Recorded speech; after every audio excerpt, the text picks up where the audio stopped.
Well, Carol, I have 40 pages here of police statements that I went through earlier today that tell what happened on the night of October 12th when a woman was stabbed on this street. We all do it. But avoiding the cold commute can mean opening a window to a crime of opportunity. The Candidates United swept the Pocatello City Council election. Linda, this is not the norm for Southeast Idaho, so it rocks the hunting community anytime we see something like this happen. The new facility is about 140,000 square feet and cost more than $100 million to build. The rules are simple. When you find a rock, you can either keep it or you can rehide it for somebody else. And it also has these little berries that'll turn black. Those berries and the rest of the plant are poisonous. So if you see it in your yard, make sure to keep your children and animals away from it. I'm at the Mountain View Event Center for the 4th annual Ghostly Gathering. And as you can see, this event is in full swing. There are a ton of kids here of all ages dressed up in outfits. Yes, the walls inside this Greek Orthodox church have been blank for more than 100 years, but now that's about to change. And it's all thanks to one local man's final wish.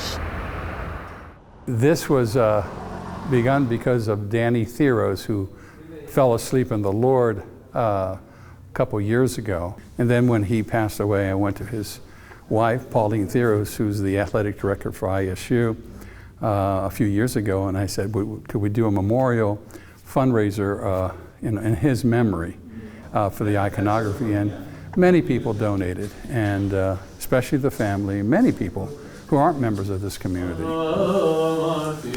Through iconography, we want to visualize, I would say, the Orthodox ecclesiology, and to render, in visual terms, the idea that everything is connected with Christ. The essence of this is that before Scripture was written and put into book form, the only way people understood the theology of the church and understood the life of the Lord was through iconography and hymnography. So we render these faces and persons, and of course the evangelical events, using this specific style. We call this Byzantine style.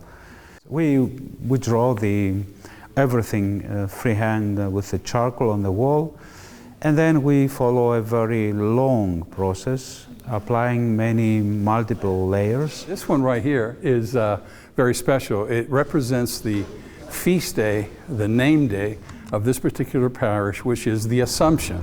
Now, if you look at this icon, which is just the charcoal parts of this, that's Christ holding, looks like a baby. That represents the soul of the Virgin Mary. When you enter a church, we have to have the sense that you enter heaven. Father Constantine told me that it'll only be a couple more weeks until the artists are finished with their work, and then he'll be opening up the church for viewers to come check out the icons. In Pocatello, I'm Emma Iannacone. Rick is an avid hunter, but he's avoided pheasants for years. Well, I haven't hunted pheasants for so many years because our wild population is so low. But then he started volunteering to help Fish and Game release rooster pheasants at the Sterling Wildlife Management Area near Aberdeen. I had no idea that they released as many pheasants as they do on the WMA. But Fish and Game doesn't do this everywhere. The Sterling Wildlife Management Area is one of 9 in the state that stock pheasants. And quite a few, too. By the end of the season, they'll have stocked 3,000 pheasants just in the southeast region.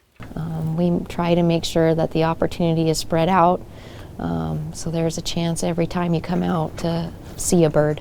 Before Fish and Game releases the pheasants, they band some with a phone number.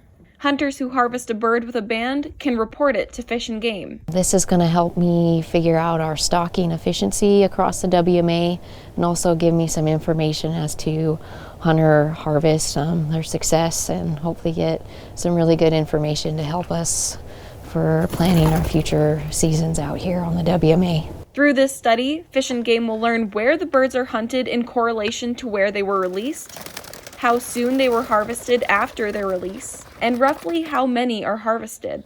If there's areas that we need to tweak and work on and adjust to help with hunter success and hunter congestion, this will help us be able to plan that out. Keeping prospects good for hunters, like Rick, who plans to take advantage of stocking programs like this one. In the future, I would like to. I've got a little lab that would love to get out and flush some birds, I'm sure. In Aberdeen, I'm Emma Iannacone. Anne-Marie Franson has been coding since the first grade, but over the course of 7 years, she's noticed something odd about her STEM classes. So I do robotics stuff, and I saw when I did it that I was sometimes the only girl or like one of 3 girls in the program. So I wanted to start a program for younger girls to help them get more interested and active in science, so that then when they're like my age, they can do it and be really confident about it. Franson was onto something. Young girls don't feel confident enough to pursue STEM careers. Research shows that girls in high school are actually getting better grades in all subjects than boys are, and that includes math and science.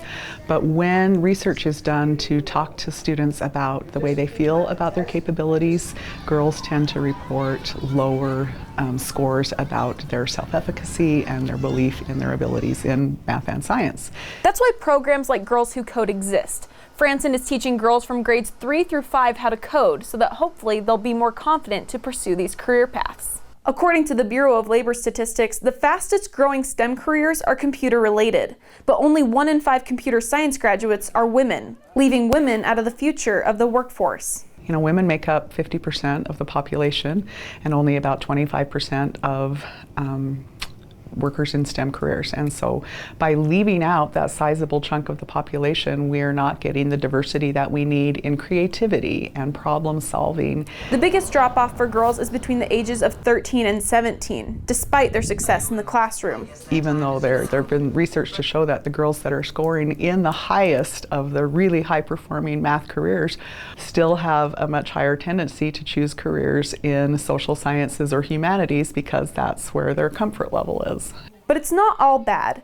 With more schools requiring everyone to graduate with math and science credits, more girls are exposed to these career paths. But Ludwig says they still need role models who look like them.